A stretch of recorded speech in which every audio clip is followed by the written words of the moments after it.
I'm hearing and reading that rural hospitals in states that didn't expand Medicaid, like Missouri, are closing at an extraordinary rate, and there's a serious health problem in rural America in states like Missouri. True or false? True.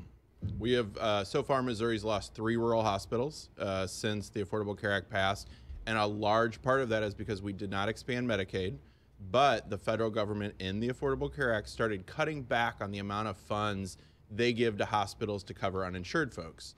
Because the whole point of the ACA was we're going to reduce the uninsured. Missouri's seen some drop in the uninsured rate, but because we didn't expand Medicaid, not enough. So these hospitals are still getting hit with a lot of uninsured folks, but they don't get the funding to help cover the cost of those. So the federal government is not giving the uncompensated care number they used to. Exactly. Because they were planning on having less people uninsured. And so those people are still going to the hospitals, but the hospitals aren't being reimbursed. Exactly, yes. And so our rural hospitals really struggle. They depend on Medicare, Medicaid to really make it. And they have a large number of uninsured in the rural areas, and a lot of them are very impoverished. They're not going to be able to afford the private insurance or even the marketplaces. They really are folks that would be eligible for Medicaid if we expand. So how bad is it? I mean, are these people driving an hour to and from the hospital? I mean, 3 hospitals doesn't seem like a whole lot. It doesn't seem like a whole lot, but for those communities, it's a huge deal. So in the rural areas, if you're like me and you drive around the state of Missouri, it's not easy to get around in some of the rural areas because there's not the major highways. So even if you're talking 50 miles to the nearest hospital now, it can take a long time to get there on these rural roads. That means life or death. That means whether I get the care I need within a certain window of time. Do you foresee more of these hospitals closing then? If we stay in this sort of uncertain environment, yeah. I mean, there are a lot of hospitals that are just, there's a study that's done every year by the Hospital Association that sort of looks at where are hospitals at in terms of their profit loss margins.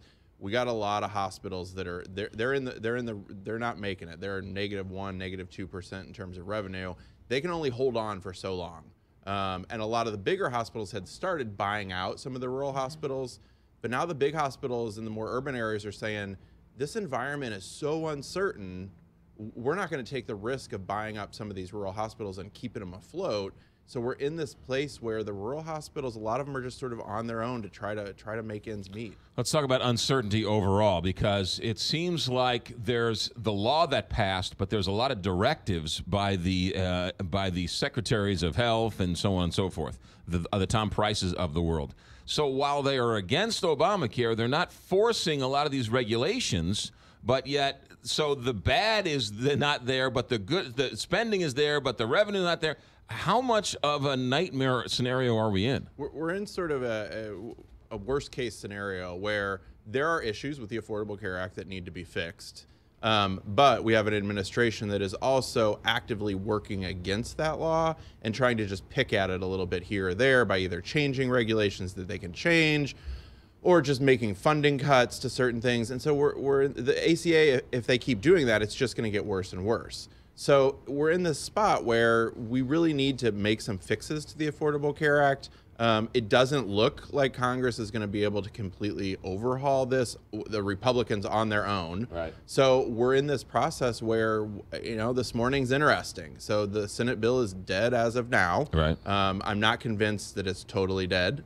Mitch McConnell is a really good at whipping votes. He may bring something back that's tweaked again to see if he can get to that 50-vote threshold. Right.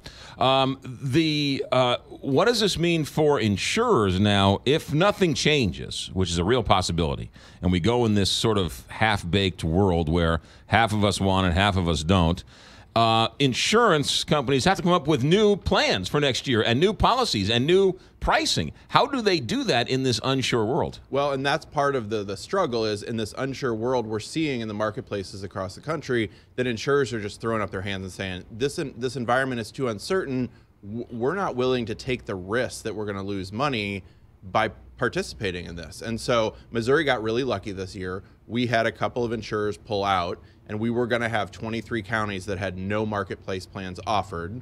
Centene stepped in and decided to enter the marketplace for the first time and is covering those counties. So, but there are some states, Ohio, Kentucky, I think, that have bare counties where there is no insurance offered there. So I think if we continue in this limbo for the next few years, we're going to see more insurers say, this is too uncertain for us. We can't participate in these markets. If there is a county that doesn't have any insurance, can they buy it on the exchange, or that's out? That's what we're talking about with Bear County. The exchange, the marketplace, same thing. Okay. So if there's no plans offered, they can't buy it in the marketplace. Now, they could probably go and purchase insurance on their own as an individual, but they're not going to be eligible for the subsidies. You can only get those through the marketplace. Gotcha. Back to the Senate bill for just a moment. One of the things they had in there was you didn't have to buy insurance, but if you didn't have insurance and you wanted to buy it, you had to wait 6 months to buy insurance. So you're diagnosed with prostate cancer, and you have to wait 6 months to buy insurance? Yeah, so this was the Republican alternative to having an individual mandate. So the individual mandate is one of the most unpopular parts of the Affordable Care Act that said, if you don't have insurance, you have to pay a fine. Right. So they got rid of the fine in this bill, and they said, okay, we still want to encourage people to get insurance. We don't want people to wait until they get sick. So if you go without insurance for 63 days, then you have a wait of 6 months before you can buy insurance. So that really was the alternative to having a mandate, was saying, look, you're going to get locked out if you don't buy insurance. So it's trying to incentivize people to buy insurance. But yeah, if I bought the cheaper plan, the skinny plan, okay, and then since it didn't cover hospitalization, maternity, or whatever else, and then I get pregnant or I get a girl pregnant and whatever else, right? Does that count as being insured?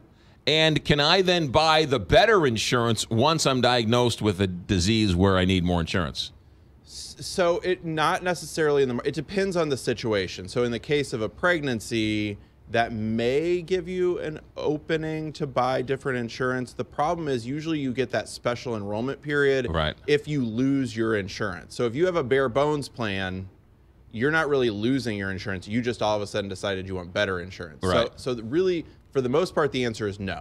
You're going to be stuck with that bare bones plan. Ryan Barker, is it true that Congress exempted themselves from this current legislation? Somebody asked me that last night. I was down in Jefferson City for a forum, and I don't remember seeing that in this bill. I did read it, but I haven't completely read this new amended version of the Senate bill, so I can't give you a definitive answer on that. Ryan Barker, Vice President of Health Policy for the Missouri Foundation for Health, and you are, explain to people what you do and what your organization is. Yeah, so the Missouri Foundation for Health is a foundation. Most of what we do is grant making, so we give away about $50 million a year to nonprofits to improve the health of Missourians. We have a small policy shop that is nonpartisan, fact-based, trying to increase the discussion about good health policy and ways to better serve Missouri with our healthcare system. Last question for you, and I'm completely out of time. If Missouri didn't take the Medicaid expansion money in this bill, would they have lost it forever? Yes. So this bill repealed the Medicaid expansion. So we would have lost it forever. We would have not had a chance. Will you come back when we have more questions? Absolutely. Ryan Barker with us. He's the goods, Vice President of Health Policy for the Missouri Foundation for Health. Thank you, Ryan Barker.